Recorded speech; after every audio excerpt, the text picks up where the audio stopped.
Hello, everyone, and welcome back to the PetroNerds podcast. My name is Trisha Curtis. I am the CEO of PetroNerds and the host of the PetroNerds podcast, and I'm delighted to announce this wonderful, awesome podcast. This is an absolute special. I'm not even putting a number to this because this is a recording I did with Chris Wright in September. On September 9th, 2021. Today is November 18th, 2024. 2 days ago on Saturday, Chris Wright, the CEO of Liberty Energy, was named the U.S. Secretary of Energy by Donald Trump. And so I thought it would be a great time to reissue this podcast and have you take a listen to a very good friend and colleague, Chris Wright. There could not be a better person for the pick of U.S. Energy Secretary. Chris is exceptionally knowledgeable and deeply passionate.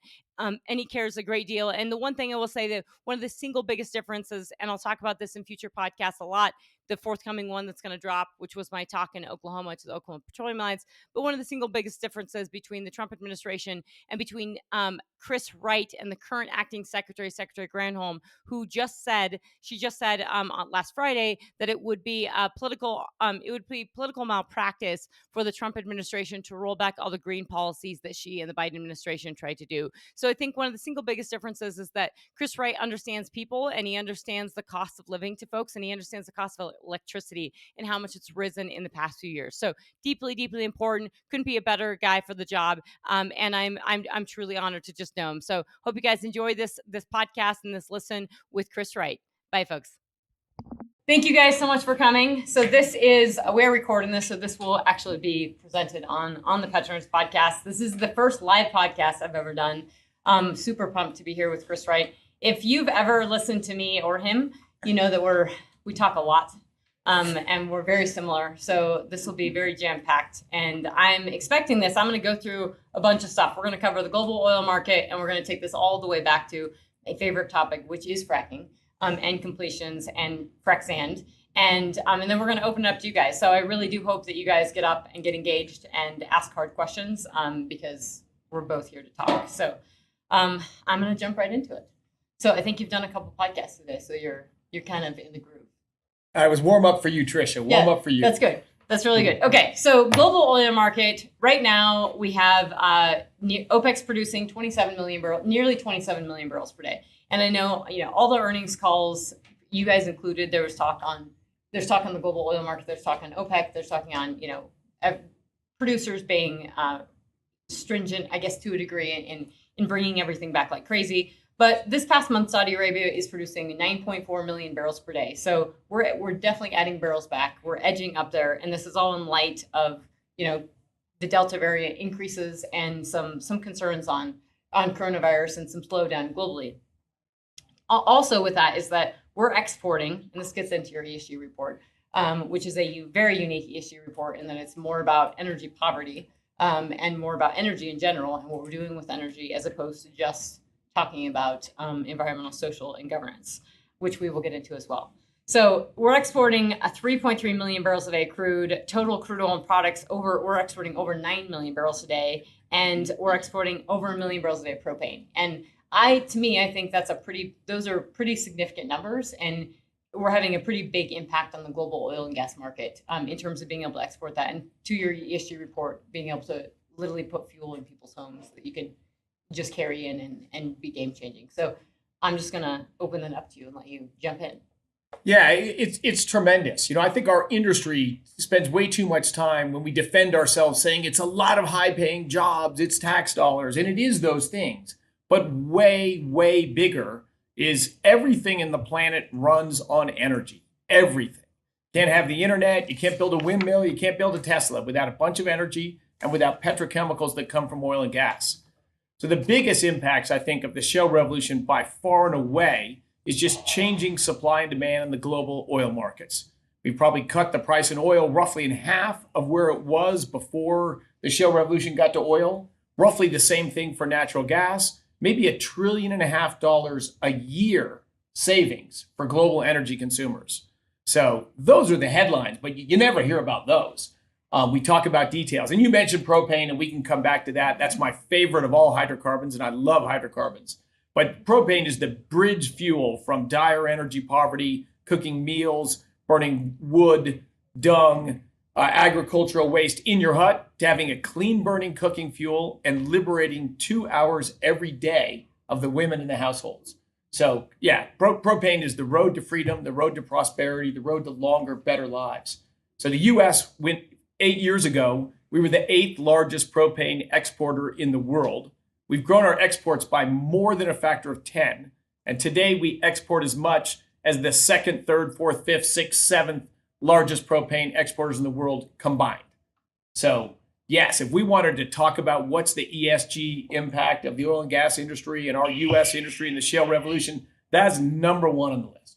And I think of propane. I mean, I grew up in rural America, so I grew up with propane and cooking with propane. And it was actually, I mean, I love natural gas, and I think propane is one of my favorite hydrocarbons as well. But it's a high BTU content. And so it's something that a lot of times when you're out with friends and you're just like sitting by the fire and like, man, that feels really good. And it's a different heat. That's a different, I have a piped natural gas fireplace in my backyard, and it's not as hot as a propane fire, from a bottle. It's not as hot because that has a lower BTU content. And I think when I just think of literally taking that, hauling that jug, the canister into a home in Africa or something, I mean, that is a high BTU content that you can turn on and off, and you can game change not just someone's life for cooking, but you can actually give them heat as well. And that's huge. So when you're around the fireplace outdoor after drinks with your friends, you're talking about BTU content. So I like that, Tricia, and I'm understanding where the second half of your name came from. So awesome, and I'm right there with you. Yes, I am actually. So George Sparks, I was sitting by his fireplace at his house, and I was like, ooh, and I was like, this is really nice. And he was like, you're gonna get into some propane comment, aren't you? And we did. Yes, 100%. I love natural gas. And we can dovetail to that in a moment, because we'll get into the frac sand stuff at the very end, it being a smaller molecule, and I still think we're going to increase production. But so into this ESG thing, into component, and I think this is really big because I talk about ESG quite a bit. I talk about China quite a bit in my podcast. I mean, I do it for clients, and I work on it quite a bit. And I really do think that we have focused really heartily on the E. Or we as a society, I mean, in the past several months, the past years, we're focusing on the E really heartily. We've forgotten the S and G, which are a huge component and used to be a big deal. And particularly the reason I think it's important to point out is that, so China is where we're getting the bulk of our wind and solar is from China. Department of Energy has just issued a big solar push on how we can, increase our solar usage. Well, we only have about 3% of our power is coming from solar now. But apparently in 15 years, we can, and I say that jokingly, but we can grow that. Technically, we could grow lots of solar, lots of wind by covering up land and building the solar. But 80% of all the solar panels and polysilicon comes from China. 50% of that comes from the province of Xinjiang. And the province of Xinjiang is where there's, people say alleged, but they're not alleged if you've actually read the Amnesty International and every other report on human rights abuses within Xinjiang. So that to me is about the S and the G, which drives me a little bananas, that we have human rights violations in a place that we're going to buy all this solar and wind, by the way, because the third largest wind manufacturer for onshore wind turbines is Xinjiang Goldwind being a huge turbine manufacturer. So we're purchasing it from this place. And to me, it's ethically wrong. And not to mention that there's massive things going on within China, and the viability of us even getting this stuff long term might not be there. I mean, because they're just doing massive crackdowns. So our ability to sort of invest in China and everything, it's very complicated. Right. So since I was a kid, one of the dreams of all presidents from Jimmy Carter in the 1970s forward was energy independence. We need to produce energy here. We need to be less reliant on this to control the supply, the price, the geopolitical risk. And then we achieve it just in the last few years, right? And the celebration lasted about 6 months. And then everyone was on to something else that was wrong with the energy mix. And you're just pointing out another one, right? If we go down the road that's talked about, of course, we will essentially reverse energy independence, and our dominant imports will be from China instead of from the Middle East or Asia. And I think that's very real, and we should talk about it. But the chances of wind and solar, being major suppliers of global energy are extremely small. Like you made the comment today, solar's 3% of power. And when people write and all that, they conflate power and energy. Oh, it's 3% of energy. Well, that's a start. No. Globally, solar power is not even remotely close to 1% of global energy. Not even remotely close. Because electricity, which in a wealthy society like ours, it's close to 40%, not 40% of the energy we consume. Globally, it's less than 20%, right? So globally, wind and solar combined have gotten to about 10% of global electricity supply, or about 2% of global energy supply. That's 2 decades, $2 trillion of subsidies and malinvestment. And that 2% of energy is probably the lowest value energy we get of all the other 98%. And the reason for that is when I walk in my house, I want the light switch to turn on when I turn it on, and when my washing machine is done, I want it to just turn off. That's not how wind and solar work, right? I worked in solar energy in graduate school. I went to college to work in fusion energy. I worked in geothermal for years. I have no oil and gas in my background. I don't care where energy comes from, but it's got to be affordable, reliable, and able to lift up human lives. So intermittent energy sources that require subsidies and a huge amount of land and only participate in the electricity sector, they're going to grow for sure. But are they going to be like the future of the energy supply? No chance. Yeah, and I think that's the problem I have, is that it is pushed and it has to be forced. So there's a lot of excitement, a massive amount of excitement around ESG, around green tech, and solar and wind, and particularly because we do have a lot. We have this, Executive Order 14008, which helps. There's tailwinds pushing all this.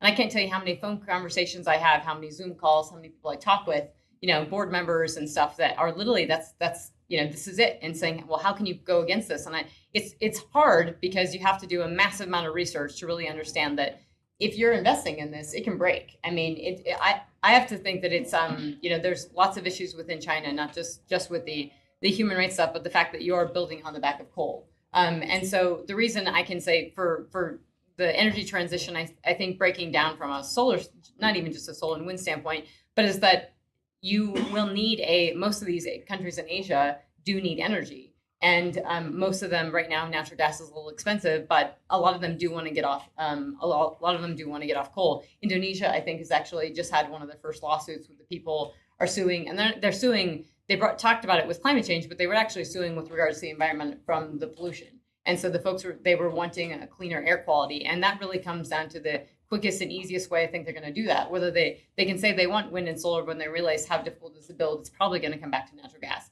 In the US, I think it's going to be really tricky, is because unlike China, we have regulations, and you can't just bulldoze down homes, and you can't just build transmission lines. I mean, we've been trying that.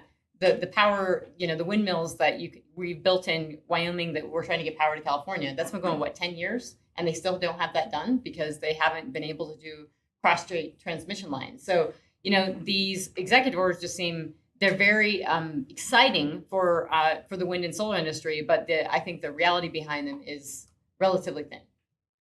Yeah, I mean, I'll take that on two fronts. Yeah, look, huge money is going. There's huge interest. There's no doubt a lot more wind and solar will be built. The technologies are getting better. Solar, I think, certainly has a role to play in the long run. I'm modestly positive to that technology, but to be scalability across the energy source, quite limited.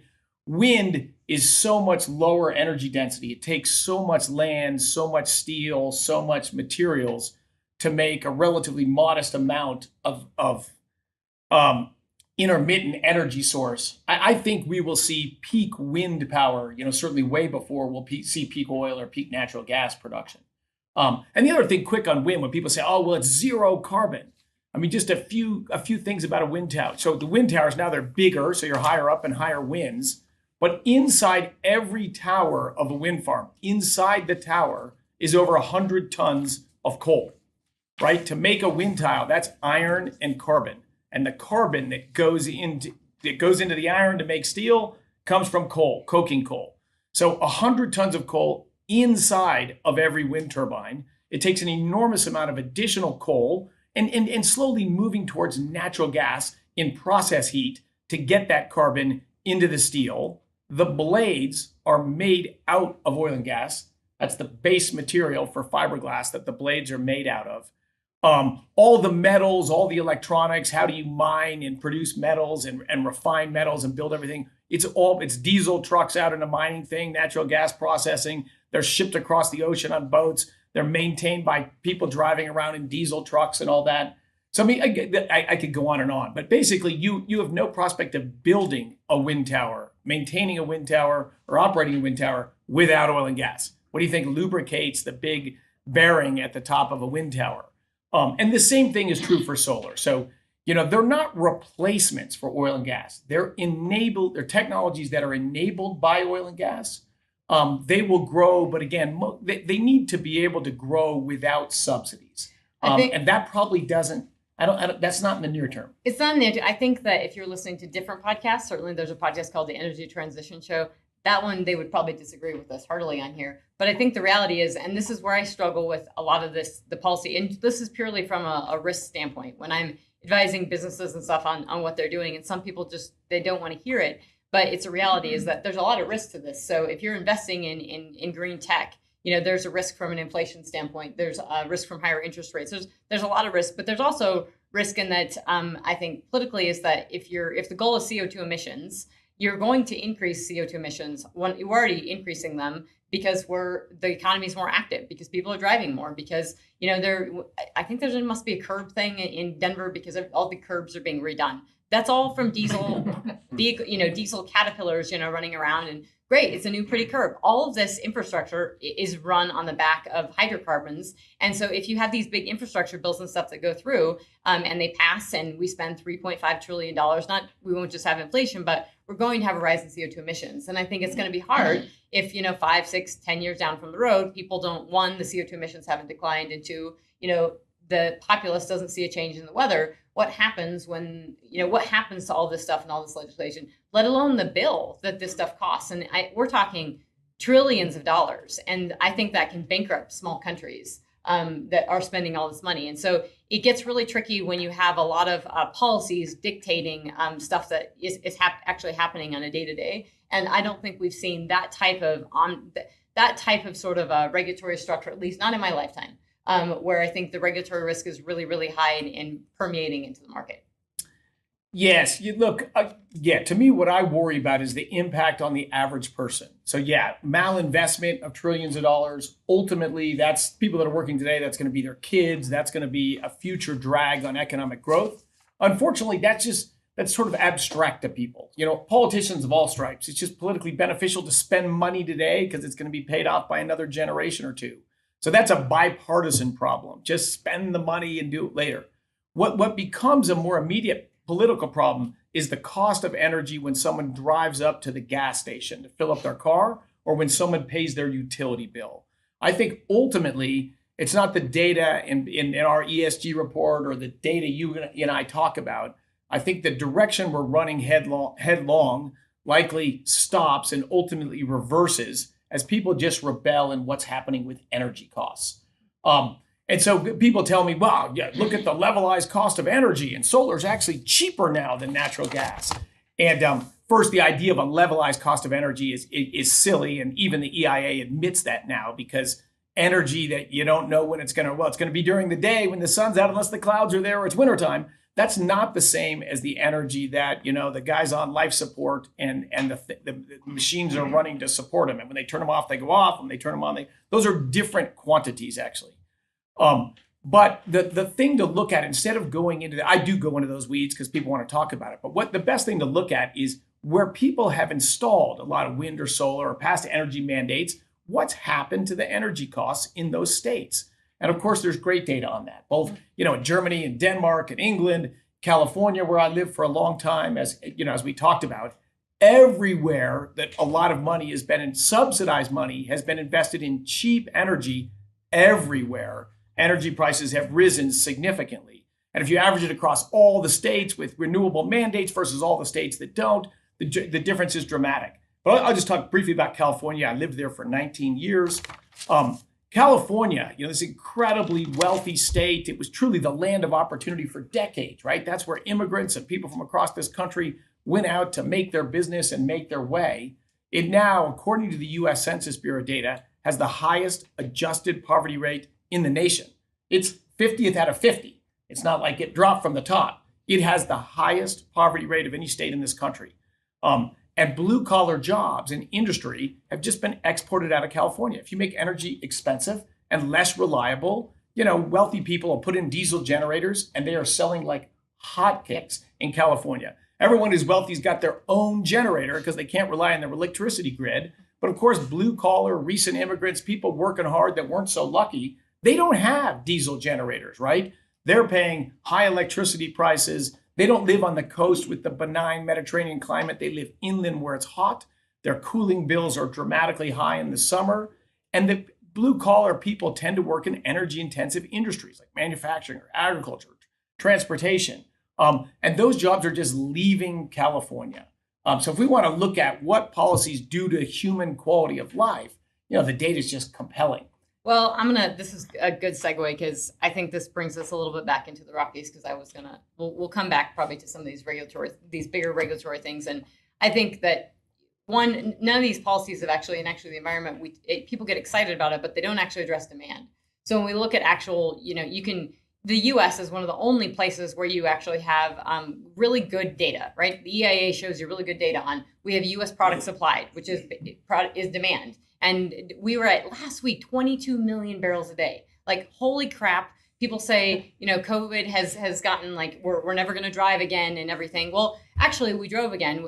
Traffic is higher in most cities than it was pre-COVID because everybody has changed their habits and people actually are driving more. And they're, rush hour is horrible in Denver and it's horrible everywhere because people are getting their kids and they're grocery shopping and leaving work earlier. They're not going to work or whatever it is. And you have these massive dislocations in addition to unemployment benefits have rolled off. So hopefully some people will be getting back to work and we'll have some quelling of inflation. But the oil demand side has not been addressed. The desire to produce less in the U.S. has certainly been worked on. And there's a couple of regulatory things I think, in Colorado, we have seen it where there's a race on permits. Everybody just wants permits. And you have a business based in Colorado. You know the frac site in Colorado, and you certainly know, and we've seen production dive in Colorado. I always say Colorado is a little similar to New Mexico in the sense that when I broke down the wells producing of all the production, we were producing over 500,000 barrels per day in Colorado, and almost all of it was coming from 6,000, 7,000 horizontal wells in Weld County. In one little area, that's where the majority of this was coming from, and it's dropped off a cliff. Since we haven't been, it's declined considerably, and that's revenues that we've lost in Colorado. And then in tandem with this, and which is where I really struggle with it, is that Excel has said they want to raise rates by 13%. And so not only are we, and I know the two aren't completely connected, but the reality is that, we were a state that was bringing in good revenue from this. We've declined it. It's not like we have to, we could be drilling for more oil and gas. We have capped how much natural gas we have in the electricity pool, and rates going up by 13% would impact a lot of consumers. That just isn't. That's middle. That everybody at the bottom for sure, but 13% is a pretty hefty increase for electricity bill. Yeah, and it's choices of where businesses are going to locate and where they're going to do things. If Colorado is on its pathway to become an expensive, less reliable energy state, that will change investment. That will change quality of life here. Again, particularly for lower income people. And look, I've engaged with politicians and folks on this dialogue, as you have too in Colorado, and the answer was always emphatically, no, we're going to do it. We're going to go to this, higher percent of, I hate the term green energy because it's dishonest, but we're going to go to whatever that, I will say intermittent, politically popular sources of energy, which is what they really are. We're going to go to that, but it's not going to make electricity more expensive. We won't do it if it will make electricity more expensive. I heard that answer 10 times over years. And of course, I always said, well, if you do, that'll be remarkable because we'll be the first jurisdiction ever to do it. And of course, we're not going to be the first jurisdiction ever to do it because, as you saw, when we have a storm, like Colorado had that same storm that hit Texas hits here. When you have storm and tough conditions, intermittent supplies of energy almost completely evaporate. If that's 50% of our capacity, and we're nowhere near that, but in states where that's 50% of the potentially generation capacity, you hit a storm and it goes down to 5%. Well, that's at peak energy demand. And that other 95% has to come from somewhere. So it turns out, and Germany proved this, right? Germany went to this large percent of their energy from renewable electricity, not energy, electricity, not energy. Germany still gets just under 80% of its total energy from fossil fuels, where they used to be just over 80%. But their electricity grid, they've gone to, say, 30%, 25, 30% from expensive intermittent energy sources, but they didn't shrink their capacity of the other energy production. You need the same grid you had before, because your demand at peak is the same as it was before. It didn't change at all. So you need that entire grid, and you have to build a second set of capacity and grid so that when the wind is blowing and when the sun is shining, you can draw energy from that. So now you got to operate two energy systems, and you've made the first energy system less efficient now, because a natural gas power plant running at maximum efficiency, humming along, that has one level of greenhouse gas, one level of cost structure, one level of efficiency. But now it's a turn off, turn on, turn off, turn on, go up 10%, go down 5%. Same power plants, but they're burning less fuel and they're running in a less efficient, more maintenance intensive fashion. So I mean, it's just sort of common sense. Of course, this is going to drive energy prices to go up. But I think the view is, if we just keep saying it enough that they're cheaper, and it won't, that the public will buy it. The public will buy it until energy prices go up. Well, and they're going up. So that's what kind of drives me a little batty, is that we have inflation. We have very real inflation, and yet we have we don't have I pay attention to, major sources for market news. I mean, so it's Bloomberg, CNBC, BBC, and others, and they're incredibly biased on energy, and certainly on China. But on inflation, it's, at least today on CNBC, the major traders, you see them talking and everything. And there was a woman on CNBC today, and she finally said, we have a Fed who has no idea what they're doing. I mean, we have inflation, the energy prices are up, you go to the grocery store, prices are up, and yet we're not doing anything about it. And they consider this transitory, it's no big deal. But the reality is that all of it's going up. And so when people have to pay more, they're spending less in other places. And so what's interesting to me is that we have the unemployment data, which is not shocking. I mean, it's 5.2% for unemployment, but we have 10.9 million jobs open. And you guys talked about this in your earnings call. Every single company in the industry talked about it in their earnings call, and every single company out of it. Actually, Union Pacific, I think, said today that, holy crap, inflation across the board. They couldn't even get people to mow lawns near their where their rail yards are, because they couldn't find people. And you have 10.9 million jobs open. So to me, it's a self-induced problem when you have, we didn't need unemployment benefits to stick around through September. And so hopefully some of that will go away, but it's very, very real inflation. And so you tack on this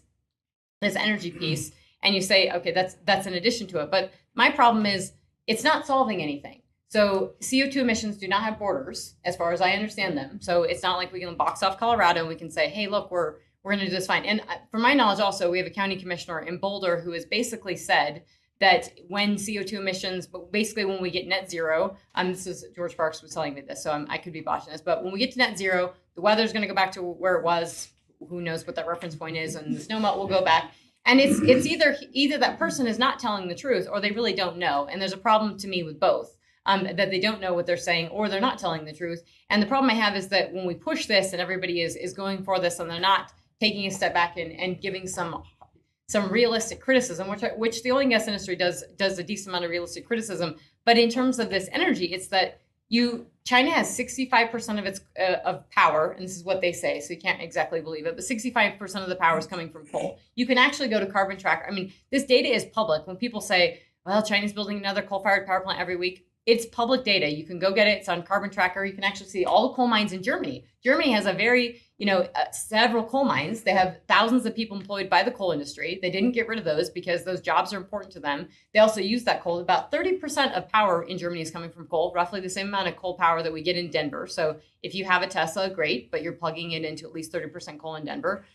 So, I mean, this is just, it's a reality that you can do all this stuff. It's costing a lot. It's costing lower income people a lot of money. And is it reducing CO2 emissions? And China is the only country in all of 2020 that actually increased CO2 emissions significantly. I mean, it wasn't a small little blip. I mean, all of us reduced CO2 emissions. It's partly how the world sort of harnessed this, let's build back better and let's build back greener, is because of the drop in oil demand and reduction in CO2 emissions, largely in the US with transportation. But China didn't. Actually, the CO2 emissions increased. That's because so much of everything is built on the back of coal, but it's also not extremely efficient businesses, not extremely efficient use of energy. They have lots of redundancies and they overbuild capacity. Xinjiang is one of the provinces in which they build all the heat up the polysilicon and make the solar panels and build the wind, and they build it with coal power because it's cheap. Not just forced labor, which is also cheap, but that's cheap too. And so it's the reality to me is just a reality check of I don't know what problem we're solving if we're going to work ourselves to death in Colorado to reduce emissions. And I understand the moral argument behind it. I respect people's vantage points, but yeah, there is a cost to it. And if it doesn't reduce emissions, then people need to start asking what the hell's going on. I mean, yeah. Being candid, I'll give you my take on that. My experience, I've been involved in sort of the climate change energy debate for probably at least 20 years. I probably gave my first climate change talk to a big audience 20 years ago.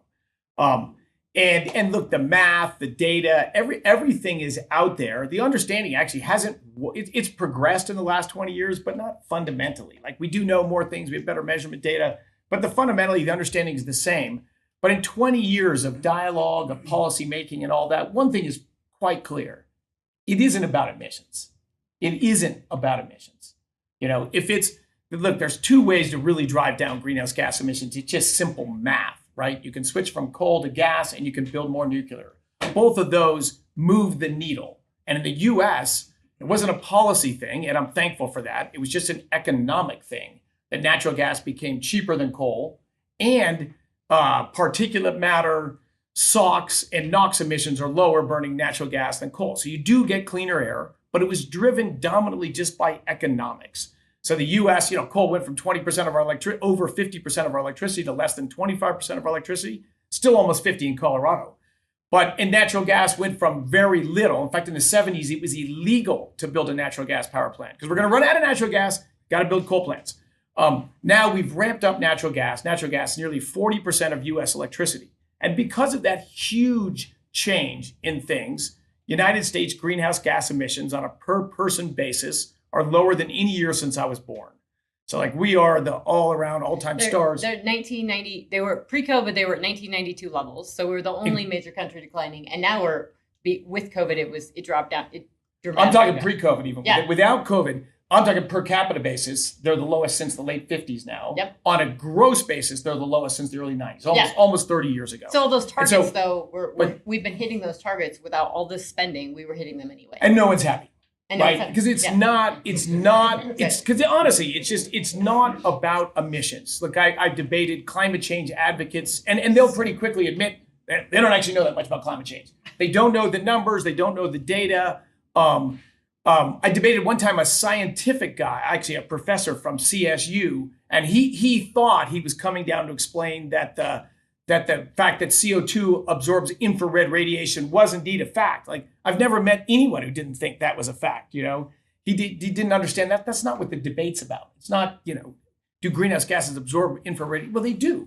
The question is, what's the impact of that, and what are the trade-offs to do something about it? Well, and that's the thing is that, so I have people the folks that I work with and folks that may or may not want to work with me. I was actually told yesterday over the phone that I was a cheerleader for the industry, which I was a little bit shocked. I mean, I'm very passionate about this business, but I do a lot of research. And what kind of kills me is that if you are not assessing this stuff, if you're not digging into the politics and understanding it, you are not assessing the risks. So if you're investing in wind and solar or anything in green tech and you have not done your homework, it's the same for oil and gas and melding, but I'm a little bit concerned because the oil and gas industry is leaning pretty damn hard, every business is, into ESG, and they're talking about it and everything. And I think you have to do it you have to reality check yourself of what you're doing from a greenwashing standpoint and what you're doing for real. And the kind of impact you're actually having versus just talking about it and trying to get somebody to buy your stock.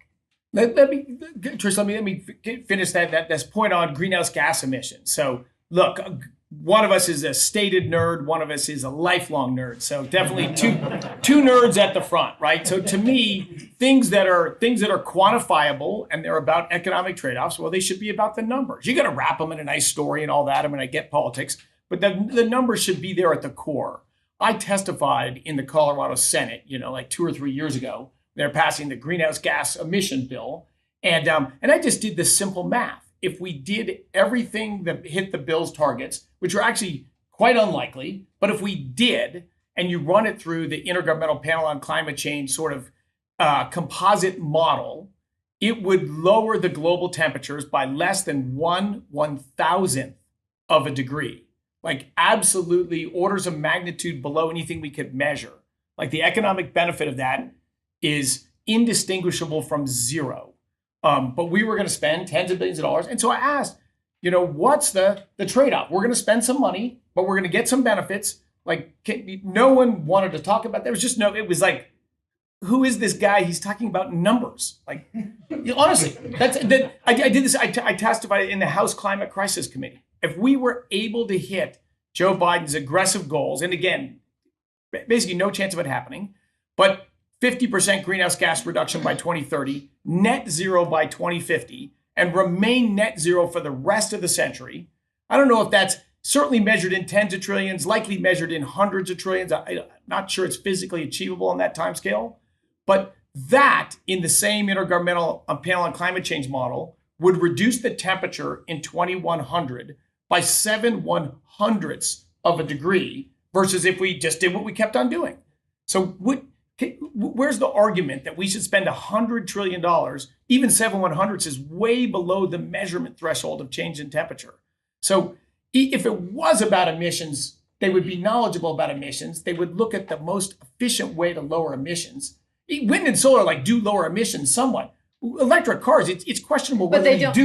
They don't do much at all. But I'm saying electric cars are like the worst. They're the most expensive way to lower emissions, but they're the most popular. And they're because you can feel it and people can buy it. But the trouble I have is that they're sexy and rich people like them. Yes. That's what politicians are about, right? Who is their constituency, right? You want to feel good. You want to have something sexy, something you feel cool at the cocktail party. That's the constituency of politicians of both parties. And I think I was telling somebody else today over the phone because we were talking about oil. Somebody asked me about electric vehicles and the market penetration, and I was like, well, I mean, realistically, yes, people want EVs, and we're pushing because you hear every day on the market. It's Ferrari, Lamborghini. Everybody's saying, okay, we're going to stop producing our gasoline guzzling engines, by 2024 or whatever it is. And that it is a bit shocking to me because I don't think the demand is there. I actually know it's not there because in 2020, basically the auto industry thought that they were going to have the bang up year. They were going to sell over 100 million vehicles. And that didn't happen, obviously, because of COVID. But what did happen was that you did have record electric vehicle sales. And that was largely from countries that had massive subsidies in Europe, some states in the US. And then you had another record sale, and that was used internal combustion engine cars. And those have gone through the roof. And you know that because you've seen the inflation on them. They're like basically a third over sticker. I mean, you Kelley Blue Book your car and you can basically get a third more for it because of inflation. Now, people are demanding those. They want to buy them. People in the US want to buy them. There's a reason there's a comfortability. And I know that, Louis Baltimore and I have talked about this at length and on a podcast too of what's your level of comfortability on your range anxiety and everything. It's a pretty big deal. I mean, I can't drive home. My home is 200. My folks live 200 miles from here in Northwest Colorado. I'm not going to have the same level of comfort in an electric vehicle in the dead of winter on rabbit ears that I'm going to have in an F-150 that's loaded with gasoline, and I can get stuck and I can keep the heater on. And it's a reality. I just don't think that it's very different in Europe. They don't have the same kind of gasoline demand and stuff as we do. We also have higher NOx and SOx requirements. So when you mention that, we have higher emissions. We've always had higher NOx and SOx requirements than globally. That's where the whole Volkswagen scandal actually came out of, was that they focused on miles per gallon and GHG emissions, and we were focusing on NOx and SOx, and they never could get it. No one could ever get a diesel engine into a car into the US because of those emission standards. And this whole flip is that it all has trade-offs. And I would say it's going to be very messy how this all plays out. Oh, I agree. And the emission standards of pollutants, I think, is very important. Yes. They're going to be driven so low that really it's just going to make cars more expensive and businesses leave. So there's this whole thing about these models of health when they use zero threshold and then a linear extrapolation. Nothing in the real world fits that. So this is about to be abused. That's my qualifier. But actually driving down particulate matter and SOx and NOx has been a great thing. Yep. And of all the major wealthy industrial countries in the world, the United States, together with Canada and Australia, have by far the cleanest air in the world, far cleaner than all the countries in Europe. But everyone thinks they're the environmental heroes, right? Because they talk about greenhouse gas emissions. But and then you talked about electric cars. The other thing I would say, it's very important in energy to look at the numbers. Look at what actually happens. The only thing we really know about energy is in the rearview mirror. Politicians and activist groups and people, environmental groups claim the wackiest stuff, and it gets huge press coverage. But of course, its chance of being reality is very small. So like when California came out with they're not going to allow the sale of internal combustion energy engines by 2035. This is the new pathway. Every state will follow California. I guess this is what's happening. You know, what they didn't talk about in that news story was that was the 7th low emission vehicle mandate passed in California. The 7th. If you look back at the previous 6 over the last 30 years, none of them remotely came close to any of the targets they claimed. And of course, 5 years later, they were forgotten. A few years later, there was a new one. This is just the 7th one. It's just a proclamation. You know, it does not mean in any way it's going to happen or anything close to it is going to happen. And mandates never, politicians aren't typically very good at knowing the market. So everything is in the rearview mirror. Or even look back at oil and gas, look back at oil demand globally. We don't know exactly. I mean, they revise it every year. So the International Energy Agency, OPEC, even the U.S. is constantly revising oil demand in a backwards view. We know it pretty well in the U.S., but globally, we always revise it. So is it 90? Are we at 97 million barrels per day of demand today? You're tweaking. You don't even have a perfect outlook on supply. But we have a problem with if you mandate it, like ethanol under the Bush administration. We didn't mandate a percentage of ethanol that had to go into, but we mandated a volumetric mandate of ethanol, so we could lower, we were growing crops to put in our car, and then we were going to lower our dependence of imports for gasoline, or the number of different reasons that we want to do that for the gasoline. But it caused problems because we hit a blend wall of too much ethanol in the gasoline pool, and it's always been an issue of this number, this mandate that's been pushed. And so these numbers get really tricky, especially when the force is usually folks can't comply. You have refineries that go bankrupt, and it's a really messy system. And we're already seeing it, with these changes in refineries. Like if we have a Suncor refinery is here in Colorado, if that was to go out of business, we would see we already have pretty high costs in which is Petroleum Administration Defense District 4, or the Rockies. That's a holdover from World War II, but it's how we talk about refineries in the Rockies. We already have pretty high costs for gasoline. And especially where I'm from, and when you get up into the mountains in Colorado and Wyoming, you're looking at pretty high numbers. And so you knock out another refinery and these prices keep going up. And these are, again, with just inflation, these are things that really impact the average person. And it's not like those people are going to say, oh, I'm going to go buy a Tesla tomorrow, because that's just not in their nature. But these are real costs to them. And as we start changing the energy system, or knock these businesses out, or put it into renewable diesel, whatever, or renewable fuel, which they're doing for the Holly Frontier Refinery in Cheyenne, that has an impact not just on the local economy, but also on the consumers as well in the region. Yeah, so Tricia's going over and has been a student of all the things we've done to try to force a change in the energy system that have made energy more expensive, that have made energy less reliable. Yes, these are not good things for human lives, for human opportunities, for predictability of business. But again, if you come back to the numbers and say, what has been the actual impact of them? And because I'm at cocktail parties and people say, oh, you're in the oil and gas industry. Well, I'm sure your kids won't go into that because, how much longer are you guys going to be around? And these are not like anti-oil and gas people. They just hear the news and, clearly we're on a glide path and maybe halfway or so gone. And then, I love to say, well, if you look at the data, amazingly, the last 2 years was the largest market share percent of U.S. energy from oil and gas ever. We've never, ever had a year where oil and gas supplied a larger percent of total U.S. energy than last year and the year before. We're just about to hit 70%, just forgetting coal, forgetting wood, biomass, all those other things, just from oil and natural gas. So like a lot of demonization, a lot of this and that, it doesn't mean that, people are going to stay at home and not drive their cars or not heat their houses when it's cold out.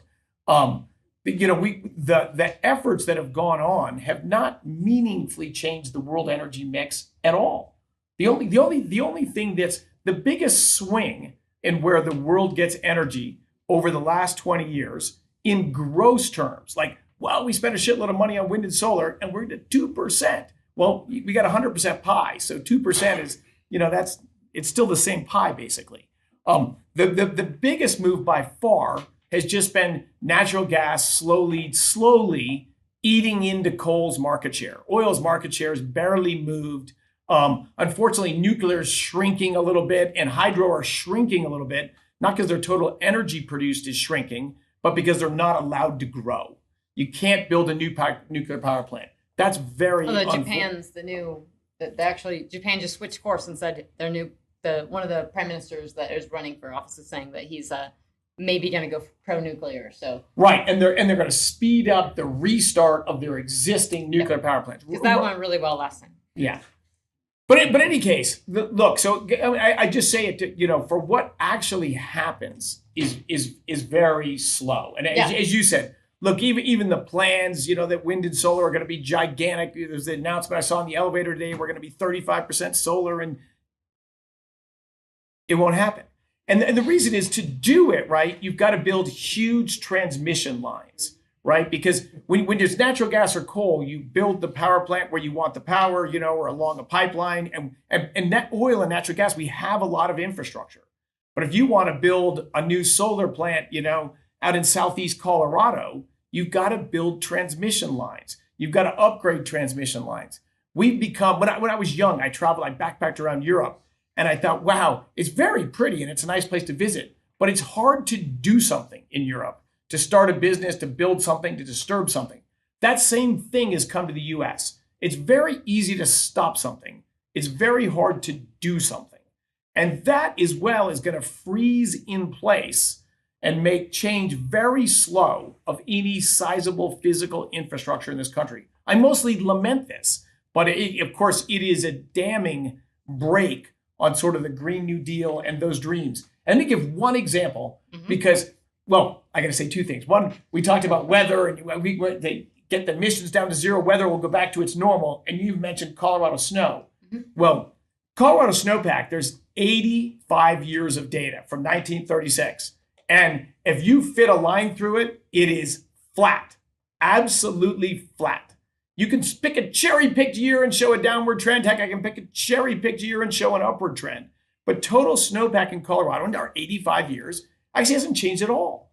The change that's been is we have a little bit less snow in the spring, and we have a little bit more snow in the fall, and we have about the same in the winter.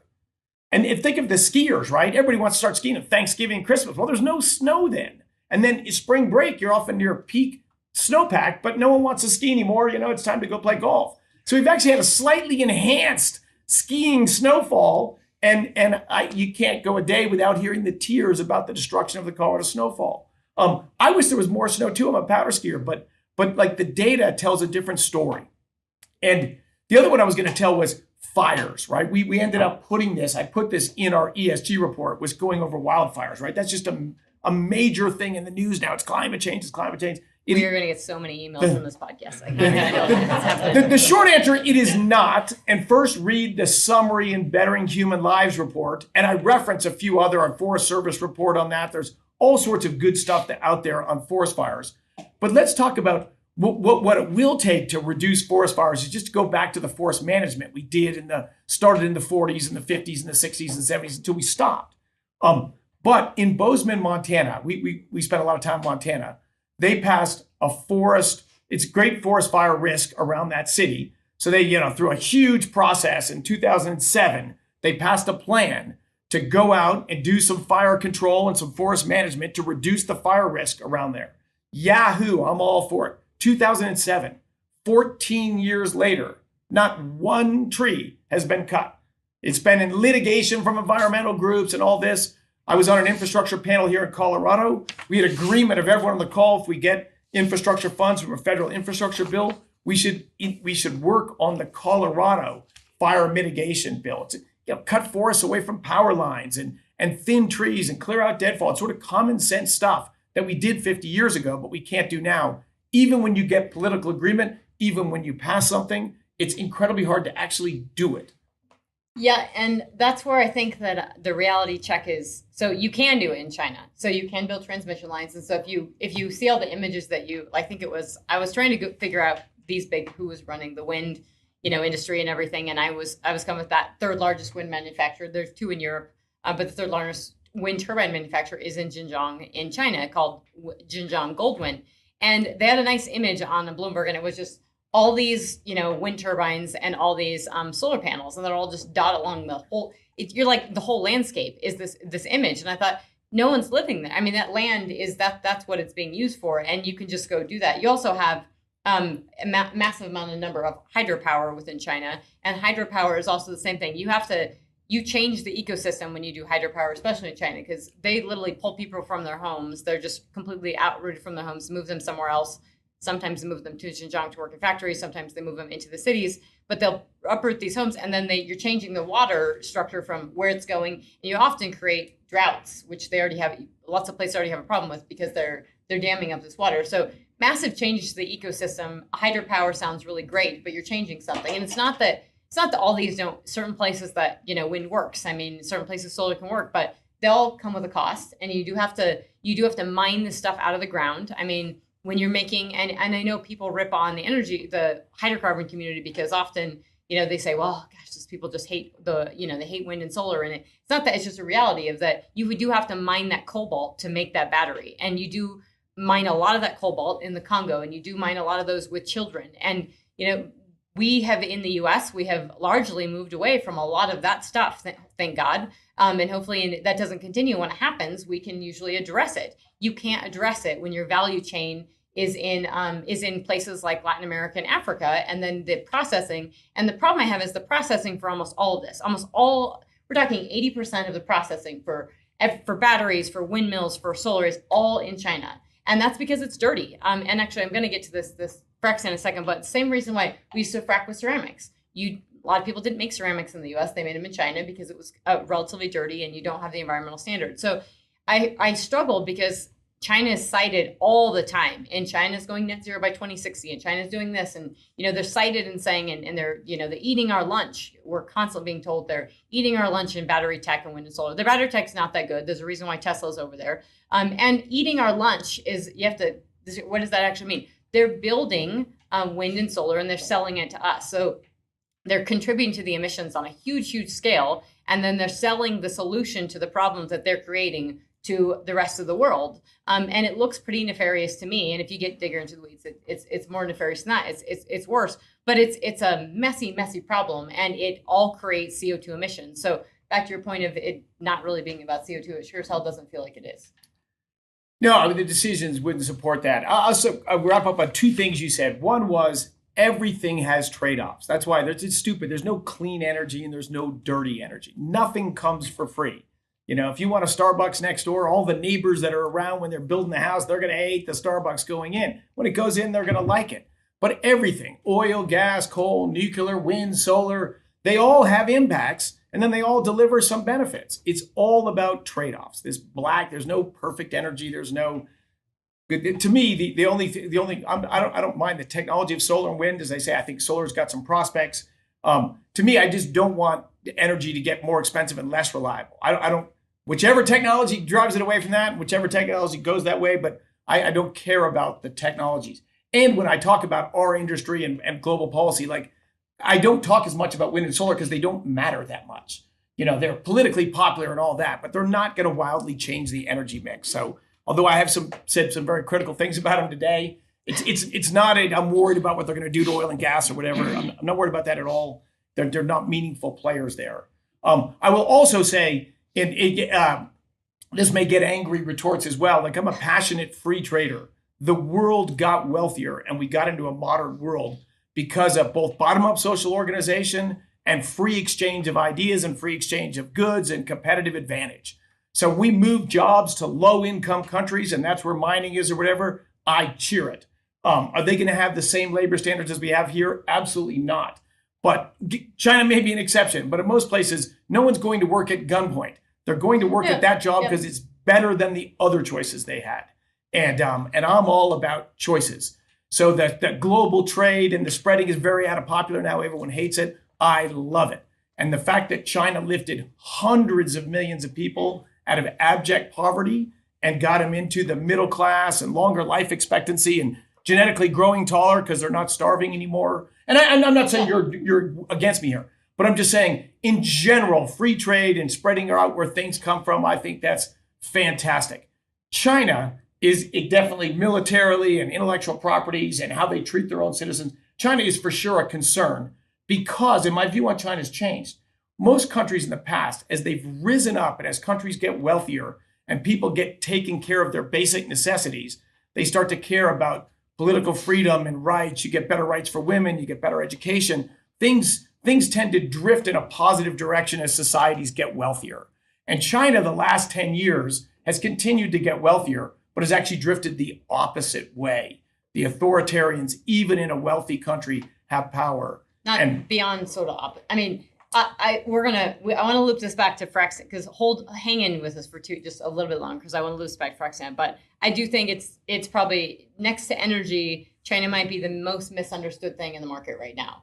Because if you stay up till 1 a.m. and you listen to Bloomberg, you can hear all the little snippets and the summaries of what everyone said.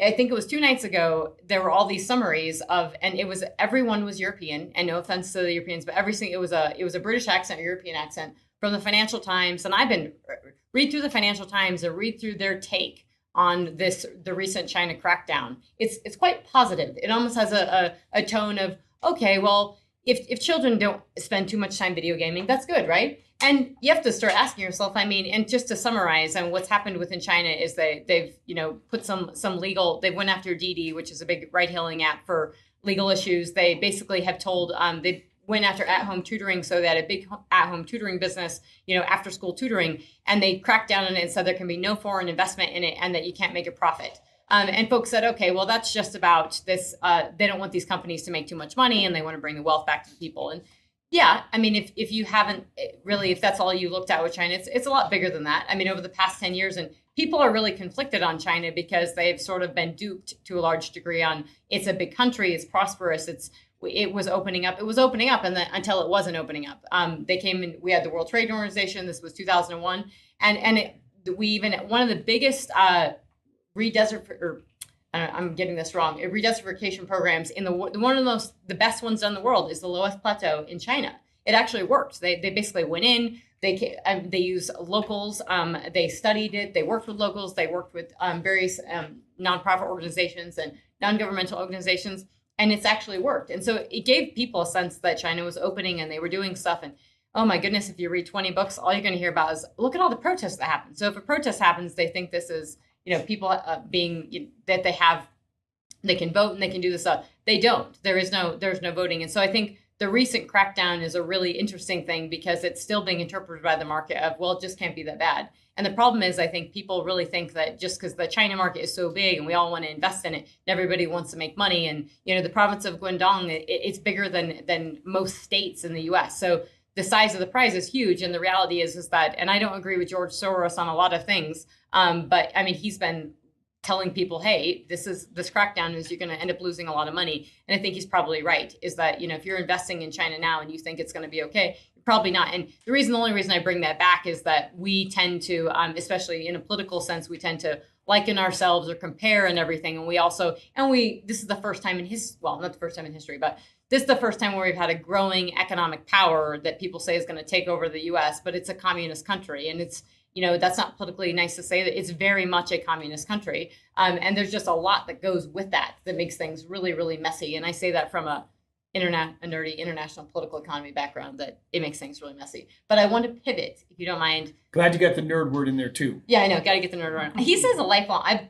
He didn't see me when I was a kid. Glasses and everything. Maybe not as far, but definitely a nerd. Okay, so I want to pivot. So I brought all this frac sand, and I don't get it's hard to pin Chris down. He's a really busy person. So the fact that he agreed to do this was just awesome. And I have you sitting here, so I get to ask these questions. And then I'm really excited about this. So I think one of our first lunches, I asked you about this. But this is this is frac sand. My dad brought this home for me from North Dakota. This is frac sand from 2014. Bigger, not perfectly uniform, just it's whatever, it's 2040. We always talked about Northern White. That was super exciting, nice. It wasn't ceramic, but it was pretty sexy. It was, decent, crush strength. It was great. It was in the Midwest. And then we had this Texas Gold and people are like, oh, you can't pump that local stuff. That's just not going to work. And it's got too many contaminants and everything. And then this was, my dad was in Texas, and he had not actually worked in Texas, but he brought back, scooped some frac sand on location for me. And this is 100 mesh. And I thought, holy crap, if that's 100 mesh, like that 100 mesh I'm getting in the jar from whoever's giving this to me, that looks really bigger than 100 mesh. This looks like 200 mesh to me. And the reason I'm fascinated by this, and then these are like diverters, which that's a whole nother question, but I'm fascinated by this is because we've game changed the entire global oil and gas market in the US. I mean, it's game changing. And I think, you guys, if you listen to every earnings call, it changes almost on a quarterly basis. You really have to be following closely. And I want to know from you how far we're at from, because if we went from ceramics and then this to this powder, and I haven't seen that, and I know people love ceramics and I know they like the sphericity and this everything and they want the conductivity, but I haven't seen the production data, and I can go every which back way and forward and looking at production data. And I know that, people freaked out about infill drilling, and, it hasn't been that bad. We've been infill drilling. We do drill, child wells, and they are okay. Everybody's been doing the DJ for decades, and they've survived it, and they're surviving in the Permian. And we're still kind of in the early innings on understanding that. But that's just, I'd like to know what do you think of that? Where are we going? Like, what's the, if we can use this crappy 200 mesh sand and keep pumping this down hole, and now even potentially going to local mines. I mean, it seems like we're still in the early innings of this whole thing, and we don't even know exactly what's happening down hole. Yeah, I mean, I think the story of proppant, starting from ceramic to sand, heck, I wrote a paper only probably 10 years ago called Contact Area and Conductivity, or what drive well productivity. You got to touch a lot of rock because shales aren't very permeable, so you got to have large contact area, and then you've got to be able to conduct all those fluids with as small a possible pressure drop back to the wellbore and up to the surface. And so, but the difference is, in the old days, particularly in a vertical well, think of the Gulf of Mexico, a vertical well and one frac. You're going to produce 4,000 barrels a day through a single fracture. Like, if that stuff is small grain, crappy quality sand, it's going to be a choke. It's like having a dirt road and you need a highway going down. Then we went to shale wells, and good ones, they do produce 2,000 barrels a day, but it was in 30 fractures, so a lot less conductivity. Ceramics maybe had a benefit, but not very much. Now we frac wells with 50 stages, and there's 10 fracs in each 50 stage. So there's 500 fracs in the well. So even when it's smoking at 2,000 barrels a day, each frac has to produce 4 barrels of oil a day. So that's so low that I could have a shorter title for my paper now. It's just contact area. You don't need conductivity. You just need something. The rock can't seal back up perfectly. So it's almost just the volume of something to prevent the rock from sealing. And that should tell you and give you, that to me gives me comfort and longevity in US shale, because I think this whole idea that we couldn't do infill wells or they're too tight. I mean, the fact that those are producing, they seal up or whatever. The fact that if you do it differently, you do it right, you can put wells closer together and you can time it in sequencing. And we seem to be in the very early innings of even just understand. I just did a podcast recapping the SPE unconventional workshop. And I mean, it did seem like even not every single operator was delineating their sequencing right of exactly how they were sequencing their wells when they're bringing it back. I mean, some basic things that you can do on this, but that just gives me a lot of, like, in terms of longevity of how much you can produce technically downhole, we seem to be pretty early on. Yeah, I would say we're early on, although we're making some decisions now that, as always happens, right? If you want things really good right now, you sacrifice the long run a little bit. So, how do you make the best wells? Well, put them really far apart so they don't interrupt each other. But then in 10 or 20 years, you get a fair amount of depletion, and it's hard to go back later. We used to talk in North Dakota that they needed the no oil left behind strategy because there was a lot of the best rock drilled up early on. That was Brigham's strategy. I think that was their slogan.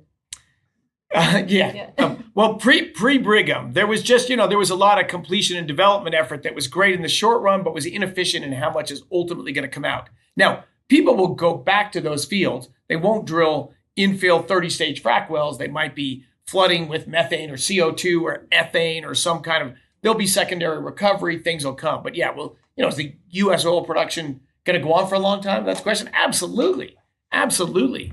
We developed some of the very early frac technologies, way out in the early 90s in California. in a field that was 70 years old then.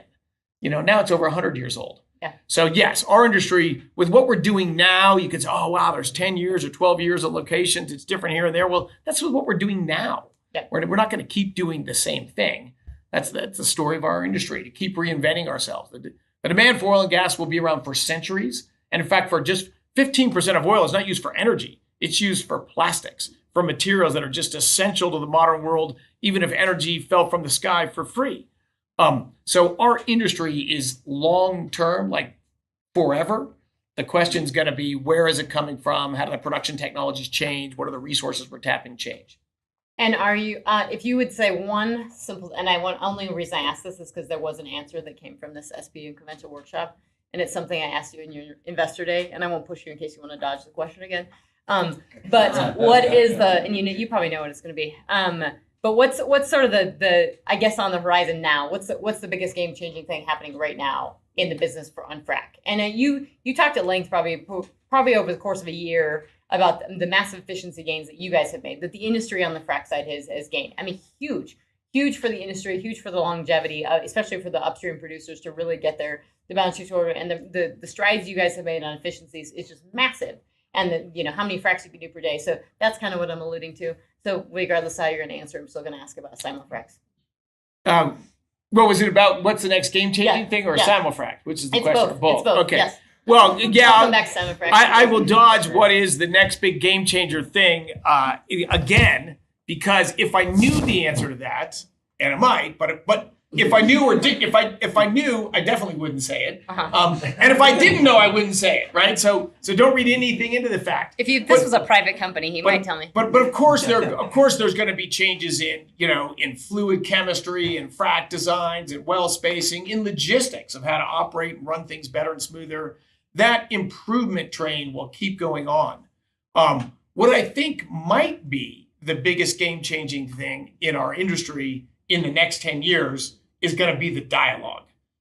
We've hit truly an all-time low right now.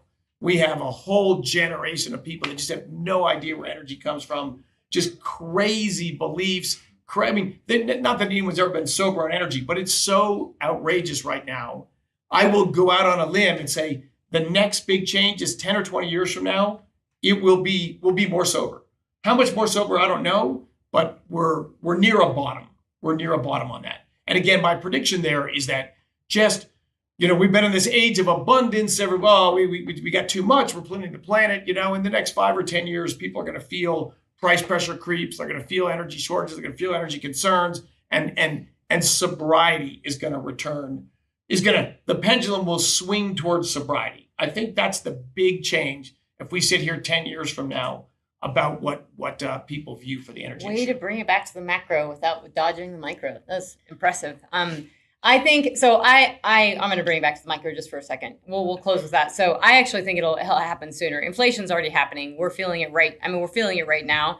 And many folks maybe in this room aren't feeling it quite as bad as other folks outside of this room. And that's the reality, is that people are feeling. My family's telling me how much they're spending at the grocery store, how much it costs to fuel up in Craig, and everybody's feeling on the bottom line. So I think it's sooner than later when people start actually voting with their wallets, and I think that's going to have an impact. But on the frac side, simul-fracs, I want to understand, because if Primary Vision says we have 240 frac fleets right now, and that we are going to open this up to questions, but 240 frac fleets. This number just doesn't seem accurate to me in assessing the market. If even, let's just say 10% of the frac fleets are doing slightly more than just a frac that they're done, or one well, that we're not viewing it the analytical, we can't view the rigs the same, right? The rig count shouldn't be viewed the same, because, an average well in the Midland is over 11,000 feet. Rigs are doing more with less. You technically need less rigs. Exxon promotes this in their earnings call. But from a simul-frac standpoint, or from fracking 2 wells at once, there's a lot of nerdiness and awesomeness behind that. Not just from the speed of doing it and how quickly you're demanding stuff and demanding sand on location, but the fact that you're doing it 2 wells at once. That's pretty impressive. That's relatively game changing if you're fracking 2 wells at the same time next to each other, which could also have lots of technical implications that maybe you want to frac from a technical standpoint, how the fracs are working. Maybe that's a good thing. Maybe that helps frac. So I'd just like you to talk about simul-fracs before we close this, and then I'll let All right. A few comments. One was way back, probably 20 years ago, a little less than 20 years ago in the Barnett Shale. We had written some papers about stress shadows. And I always said, I developed a frac model years ago, and there was like 3 competing frac models. And I always said fracs are like frac modelers. They don't like each other. It was amazing, the vitriol between the different people who had a different frac model. But fracs don't like fracs either. It's just a stress concentration thing. So that when fractures grow, they tend to avoid other fracs. So we did an experiment maybe 18 years ago in the Barnett Shale where 2 wells were fracked nearby with 2 separate frac fleets. The pads were a ways apart to see, does this work? When fracs grow, they don't coalesce, they avoid each other. And it turns out, as we predicted, that's true.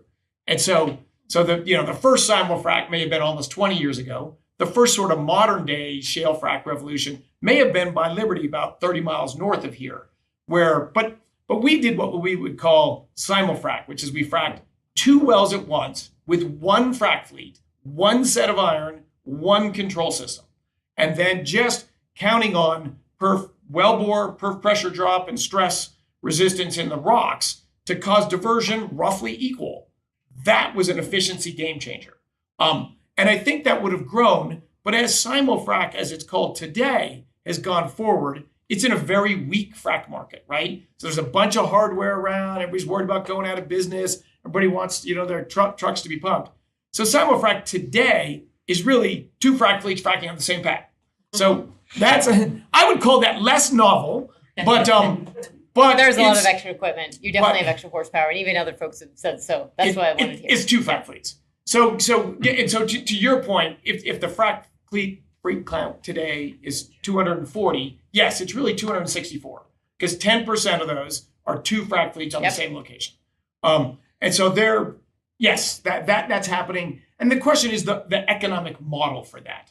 There's benefits to producers because you can get a pad done faster. And again, that's something we do in Colorado's had 2 frac fleets on a location, but not working together in a little different fashion, just trying to get a pad done faster. There's benefits of getting a pad done faster and all that.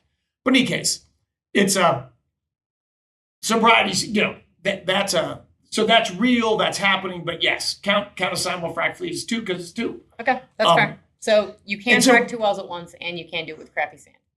Yes, indeed. And we are doing it. We are doing it. Yeah. Well, we've always said, and your point about drilling rigs, right? There was 230 rigs drilling in the Bakken. Mm-hmm. Now there's like 23. Now there's like 10% as many rigs and about as much activity going on. So you're right. You can't count. You really shouldn't count rigs or frac fleets. We talk about frac fleets. I'm sure you've heard me say that. How many frac fleets for even production? Right. That's the way things happen today. Right. That's not an extrapolatable thing going forward. When we want to really do a production prediction, you want to know what activity is. How many pounds of sand are going underground per month? That's the metric. Yeah. That's what matters. How many rigs drilled them? How many frac fleets pumped them? Whatever. Those don't matter. How many pounds of sand are going underground per month? That's what drives U.S. production performance. Per month. At which rate? Per week, for whatever you want. Yeah. Just lots of questions. How many pounds of sand are going underground? That's the metric that will correlate the best with production that's coming in the future. That's awesome. Well, Chris, I want to thank you. And before this audience has stayed with us, so which is awesome, and that's easy because it's Chris Wright. So I figured you'd. No, it's not. We got to go to the beer. We have. But I want to open it up. I seriously do want to open it up to questions because you don't often get a chance to just sit and open it. So you're welcome to ask me. I'm sure you probably just want to ask him, which is completely fine. But I'd love to hear some hard questions from the audience. I got one. We talked a lot about inflation and how your folks in Craig or what they pay to fill up. Obviously, as we make regulations tougher and tougher in Colorado, and we drive production out of this state. Hurts the state coffers in terms of tax revenue. How significant is that, and how many years does that take before our legislators in this state feel that pinch and they can't afford whatever programs they're trying to support, whatever social programs? How long does that take for them to hurt and then change policy? Unfortunately, I don't think the loss of tax dollars will do it. But what I think will do it is if gasoline is $4.50 or $5 a gallon, people are going to be pissed. Where's the oil? They're holding back the oil. They're screwing us. We got to bring gas prices down. And if that's the atmosphere, then we hate oil production in Colorado, well, why was that again? Wait, it was for greenhouse gases? Well, if it's not in Colorado, isn't it just going to be produced somewhere else? Well, yes. And aren't the tax dollars, the logic about the other illogical things about that a light will shine on that when people are concerned about energy prices or energy reliability. That's my guess. And they're already feeling it. From a state coffer, you even had, I think, even during COVID, there was quite a bit of talk of we're losing revenue. If you're producing less oil and you're not getting, and everybody lost it from oil prices declining. But I think the reality is you definitely lost, the state has lost revenue from that. Now, oil prices coming up certainly helps offset that to some degree, but it's a reality and people eventually do have to feel it. So I think it's that if Excel increases if you have a 13% increase in your rates, people are damn sure going to be upset. And I don't care how green or how much they want to save the environment. If they feel that in their pocketbooks, they're not going to like it. And that's when then people start voting. They vote with their feet as well. And it's not that, lots of people want to live in Denver and that's great. But if it becomes a city, it's going to become like San Francisco. And what do we see in Denver? A lot of people who move from San Francisco because they can afford the house. So this is a vicious cycle. But I think I think the same as Chris, the cost of energy and just the cost in general of everything matters. And if the people start getting upset about it, they start voting that way. Thank you. I was going to originally ask a micro question, but I'm now going to ask a macro question. And it relates to information and persuasion. And so I think most people in this room are fact-based and live in a world of facts. But we leave this office building and we go out there and it's no longer fact-based. Like, I have not heard about the 13% increase in utility bills. No one else out there has. And the media isn't reporting it. Where'd you get that? This is the Denver Business Journal. I mean, when I say... But you're totally right. Yes, Not 5% of people know this. The point is, largely, we're preaching the choir, right? But the people out there, they don't know that Colorado's greenhouse gas emissions of the United States is only 1.7%.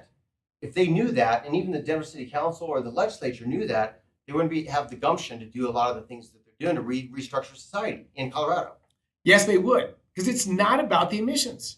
They're unmoved by numbers. And you said, in this room, we're number people. Well, we're number people about the area where we know some numbers. Humans in general are dominantly emotional decision makers. We are not the rational, quantitative evaluators we think we are. We have a gut, we have a reaction, and we make a decision, and we back it up later with numbers if they work or whatever. So I think that's a problem. And again, it doesn't mean I'm going to stop doing this, testifying and putting. And if you're at a cocktail party and you say that to people, you will get people defensive, and and they'll squirm and squam. But like in my congressional testimonies, people yawn when these numbers are so damning to what they say they're going to do, and they just yawn. And they don't engage in the dialogue, right? Because they don't want that number dialogue going on. But they're not embarrassed there. They're not hushed. They're not like that. Like in the movies, they'd be caught dead. But no, it's not about the numbers. It's one U.S. oil and gas emissions from U.S. oil and gas production is 1% of U.S. emissions. So there's a lot of emissions to go after. The grid is another piece, but that's even if we. And this is where, and The Economist wrote an article on this and even said this. People didn't care. It was 1% emissions, but that's what this administration has gone on a, hellfire and fury against U.S. oil and gas production because it's a symbol. It's largely symbolic. You can say, look what we've done. We're going to make it, we're going to start using federal lands for pro-environment. We're going to use it for wind and solar. We're going to do all this great stuff and we're going to get rid of federal oil and gas production and that's going to be great. And yet, until the administration had to go and call on OPEC to say, by the way, can you produce some more oil? Because we want to lower prices. And the reaction from the White House press secretary is literally, we don't have inflation. So by the way, don't worry about that. It's not as bad as you think. And it's, she quoted studies that she didn't seem to mention, but the White House press secretary said there were studies that they're not together at all. That if we reduce production in the U.S., if we don't produce in the U.S., it's not going to impact it's not going to actually impact prices, and that, we're conflating things by saying that's an environmental thing. So they're still sticking with that. And the reality is that it's not beneficial for anyone except for a political standpoint. Can I do a quickie follow-up? If it's not numbers and facts-based, how do we get the message out to those that are not fact-based? Emotion. It is the only way. I'm always going to be about numbers, because at the end of the day, and that's my argument against this emotion, at the end of the day, you're hurting people's lives, you're making them poor. That's about numbers. But it can only be, it's like maybe the bedrock, but it's not the tip of the spear in your argument. It has to be about emotion, about people. Remember when the Centennial pipeline got shut down, a products pipeline, there were fist fights because people couldn't fill their gas tank up. Like, people care about energy when it's not there or when it's expensive and that there's something threatening to them. Then they care a lot. When energy's cheap and everything's rocking along, we're rife to do a whole bunch of idiocy. But it's how I've changed my story. Like, I used to talk about climate change, about how there isn't really positive feedback. I mean, the facts are the same, just where I focus my argument today. The Intergovernmental Panel on Climate Change, they exaggerate the positive feedback. They do a lot of goofy stuff. They actually edit continually the surface temperature data, so I only show the satellite data.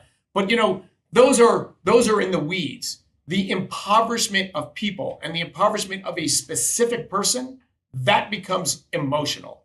And even when I just talk numbers here, that's only a step in the right direction. You talk about your neighbor. Every year, about 11% of people in this country get a utility disconnection notice. 11%. Over 10%, a similar number, report every year that they keep their house at an unsafe temperature. They don't cool it as much as they should in the summer. They don't heat it up as much as they should in the winter. And elderly people that are low income die because of that. Thousands of them die every year. You get your neighbor or your friend's neighbor who can't pay his utility bill to go in and testify at an Excel thing. Now people will listen. But we have to take our numbers and wrap them in human stories. That moves people.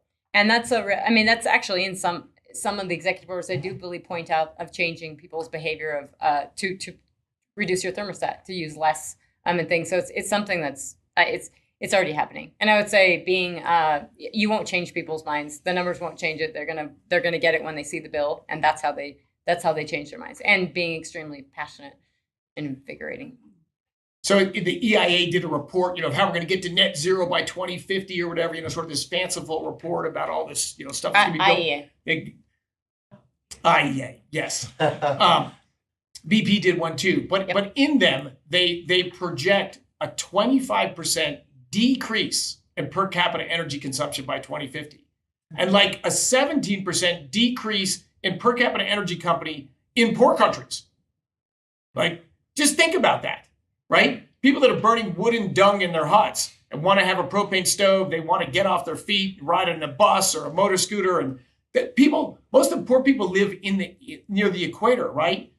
Air conditioning was just absolutely game-changing for the quality of life. There's billions of people without air conditioning. They don't want them to have air conditioning. Probably they want them to burn less wood in their huts. Like, the facts of the arguments are truly outrageous. And they're morally repugnant if you look at them closer, but they need to be brought to a human scale. And those studies also need to be brought to light, because that was the International Energy Agency. That was a thought piece at the request of the UK president of COP26. So he requested Fatih Birol of the International Energy Agency to do it. And you have to start asking, I have to start asking myself, because I buy very expensive International Energy Agency monthly data from them. And yet they now cite that report, which used to be a thought piece. Now Fatih Birol has said it's his best work that he's ever done. And that's the piece that he's citing that says we are to stop immediately today. This was like 2 months ago, to stop investing in fossil fuels immediately. Even though BP and Spencer Dale, from the chief economists who I know personally, have come out and said the market has a disconnect between what we're telling them, that we have to reduce our fossil fuel production because we're going to have a shortage if we do this, that there's a disconnect. And they were even articulating that there's a disconnect within Wall Street of understanding ESG and understanding that you still have to invest in oil and gas. And that's the problem, is this is all getting muddled together, and it has in my perspective, has a significant and massive momentum behind it, where we listen to children like Greta Thunberg talk about these things. And, she's not a scientist. She loves to talk about those scientists, but she's not one. And there's a passion. She's very passionate, and I respect that. But it doesn't mean that she's right. Yeah, one last thing, because to show how the other side's killing us, right? I watched the news this weekend, and CNN, MSNBC, and Fox News, all one of their major stories was the huge damage from Hurricane Ida, which is absolutely true, and how it's proof that we're not ready for climate change. It's getting worse. This is our reason. Fox News just hammering this thing like it is 4 Google clicks. You can get it out of the Intergovernmental Panel on Climate Change report. There's been no increase in hurricanes, no increase in the average strength of hurricanes, no increase in floods, droughts. Deaths from extreme weather have dropped 95% in a century, with the global population growing 4-fold. Like, your risk of dying today is 98.5% less than it was a century ago. And they're effectively marketing climate legislation and fear and emotion in climate change because storms are scary. Like, there's nothing, not a shred of fact behind it. I just can't. And I understand why politicians and activists do that. I mean, it's irresponsible and it's bad, but I get why they do it. But why do all the major media outlets say something they gotta know is false? But if you say something scary and emotional, even if it's not true, you move people. We don't want to go into the game, because that's my argument against companies in our industry that write these ESG reports that apologize that we're in this industry, and they only talk about how their greenhouse gas emissions are going to be a little bit less. And that's the most important thing they can do. No, it's not. No, it's not. 2.5 billion people need propane. That's by far the most important thing you can do. But they won't say that, right? Because they think people want to hear, at least you're sad that you're in the industry and you've promised your 7% greenhouse gas reduction out of your little slice of this one piece of the US's little piece of a pie. Which means it means nothing. And I don't think it moves a share. This is kind of what kills me, because people say, well, they have to do it because they have to do it because they're public entity. And I thought, I haven't seen, if their share price doesn't go up, they're not doing it. It's great to be clean. We already have strong emission standards in Colorado, really strong in Colorado, but it's not moving their share price. And they are being apologetic about it in terms of what they're doing. And every single earnings call, every single company after the storm in February, you guys included, we're talking about the resilience of the people in the field, which was really important. I mean, how these people in the field, and I heard on other podcasts, like Energy Transition, others saying, well, these people, then natural gas guys just shut it down. And I mean, these guys were in the field trying to, you guys are included, trying to turn this gas on for their families in Texas, freezing to death doing it. And it was, same thing during the hurricanes and everything. But the industry, to Chris's point, needs to stand up and talk about the stuff that they do, not the stuff that they're trying to not do. Yeah, and given the competitive nature that is our industry, how do we move forward, collaborate, in a collaborative method, so that doesn't matter if it's you or Shell or Oxy on the front of the cover of any paper and magazine, we're all under that brush. So how do we actually say, let's move collaboratively instead of competitively, so that we are in fact making a difference that we all, not just us know, but that other people can then see? So I've been in a number of private meetings with leaders of big companies in this industry talking about it. And I think one of the key things is it's not competitive. We should not be competitive in this. We're all in the same boat. Yes, we want to get better. We want to have this, defined metrics. But we should never view ESG as competitive. Not everyone views it that way, but I think that's the most common view of it. But there are different stripes. There are people that say, hey, Chris, I agree with you, and we're going to take stuff from your report, and we're going to go that way too. But first, we got to get our own house in order, but we want to do that. But then the bigger companies are just much more political. I don't think they disagree with any of this position, but they think this is the political reality of today. We got to come out for a carbon tax, and we've got to be closer in line with what the political center of gravity says today. And I'm just vehemently against that. And one of the reasons is, I think if you lose your intellectual integrity, then you're not standing on anything, right? 10 years from now, 20 years from now, believe me, there will be another mania. This will be different. How are you going to defend? But for 10 years, all you talked about was your greenhouse gas emissions. You knew they weren't the most important thing.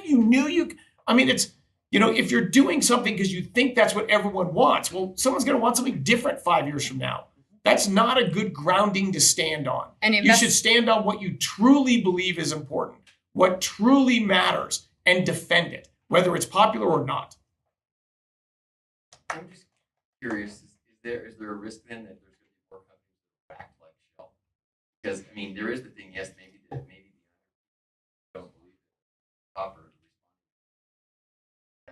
Well, but the problem is that Exxon actually, so if you followed the engine number one debacle, and all of it happened on the same day, interestingly, but Exxon lost 4 board seats, or three or 4 board seats, and they lost it to engine number one. If you followed engine number one and looked at their backing, and they actually it seemed like a publicity stunt in a lot of ways, and they were, right after that, they started raising money for a green fund. So it seemed to me like they were doing it for popularity to go raise money for their green fund that they were doing. So you have to start asking the biasness there. And then it was State Street, Vanguard, and BlackRock all behind them that took the knee and basically said, okay, Exxon, you're not being ESG friendly enough, and we're going to go ahead and we're going to go with engine number one, and we're going to do this. BlackRock literally has, you can go look this up. BlackRock has a commitment to human capital. They have ESG, it's environmental, social, and governance. It's a social component that they have on human capital, which they violated because all these Vanguard, State Street, and Vanguard are huge companies, are huge entities. We all know them. People have your retire in them, and they have massive holdings in the province of Xinjiang, and they are literally complicit in human rights violations. And yet they have the gall to go ahead and say, this, we're going to focus on for Exxon. And I'm not saying Exxon's perfect or that they, didn't need a board shakeup or whatever it is, but it's the reality of it's a big show, and there's a lot going on here. And I think as investors, there's a lot of risk there. And I tell people this because, people bought into the Permian at any and all costs because investors and Wall Street told them to, because 35-year-old analysts in New York were, you got to have it no matter what, get in there, do it. And then investors turned around and said, be free cash flow positive tomorrow. Well, it doesn't work like that. And I think that there's a risk too here with ESG is that go. And then, oh, by the way, you didn't focus on every other little thing. There's just many things here. And Shell is, interestingly enough, their earnings call was all questions. They didn't even have an earnings call. It was completely questions because of everything that happened. And I believe they are fighting that ruling. And if they were to comply with it, they would have to, the Dutch corridor, they would actually have to reduce their production by 3%. And so the world has to, I know I'll get labeled probably because of this podcast as a climate denier, but I think the world has to have more people that have enough balls to get up and say, the realisticness of this isn't very real, and that you have to, people can go into poverty, countries can go bankrupt. The money, there has to be something to spend. You're spending a lot of money, and you have to ask what you're actually doing with it. And that's a really hard reality for a lot of people to have. And if you're in business and you know strategy, you're not afraid of having the conversation. But if you're emotionally, you will be. So it's going to be very, very tricky for a decent amount of time. I just get curious, and maybe Chris could back like California.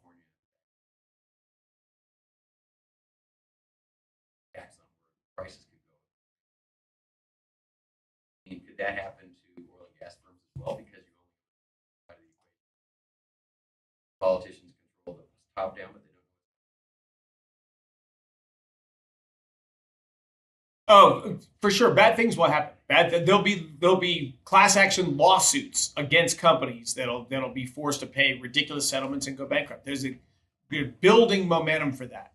I hope it doesn't happen, but I would expect it will. And you have the SEC stuff is pretty big. The push for regulating ESG and regulating GHG emissions from the SEC is a pretty big deal because we don't have metrics in which to actually do it. And I'm not saying SEC is one thing, but then you also have very recently, this is the last few days where there's a push by politicians to remove Jerome Powell. And I'm not a fan of Jerome Powell's policies in general, but they don't think he is hard enough on climate change. And so they're looking to the Federal Reserve to say, you need to start working on climate change. And we're opening, it's a huge box to open because there's many other things that the Federal Reserve could be working on. They have 2 things in mind. It's inflation and unemployment. And they've already expanded that. And we've seen how well that's worked out for them given the current situation we're in, where we have 10.9 million jobs unfilled and we have rampant inflation. Doesn't seem like he's done a very good job. So just add to the toolbox, go ahead and work on climate change as well. It's really messy because it's not very tangible. But those are realities that if those start coming in the pipeline, that piece looks like it's getting messy. And I don't see it happening tomorrow, but it's growing for sure. Lewis? I just have one question. So, Chris, if you could start from scratch, keep the same resources in the United States, and let's say the same resource transmission line, so gas pipe, for example, or coal trains, and redo the entire U.S. power grid. Economics are a factor. So the power cost is linked to an economic return on what you build. What does the Chris Wright approved U.S. power grid starting from scratch look like? And then we can add that to the transportation sector as well. Organic growth of businessmen and entrepreneurs competing to do. It's no. People always say, "Well, what energy policy?" I hate energy policy. We shouldn't have an energy policy. But not We policy. should just have a sober, thoughtful, which I know don't go with regulatory regulations, which is why they have to be small. You just need a regulatory environment and let innovators and entrepreneurs figure out creative ways to finance and develop and build. And of course, it'll be all sorts of diverse electricity sources. There'll be large centralized things. There'll be small things. There'll clearly be nuclear and natural gas and coal and new ideas. In fact, of course, all this investment in subsidization of solar and wind, it's just slowing up the development of better energy technologies. Because you can't have a new technology that's competing against someone who's getting a pile of subsidies.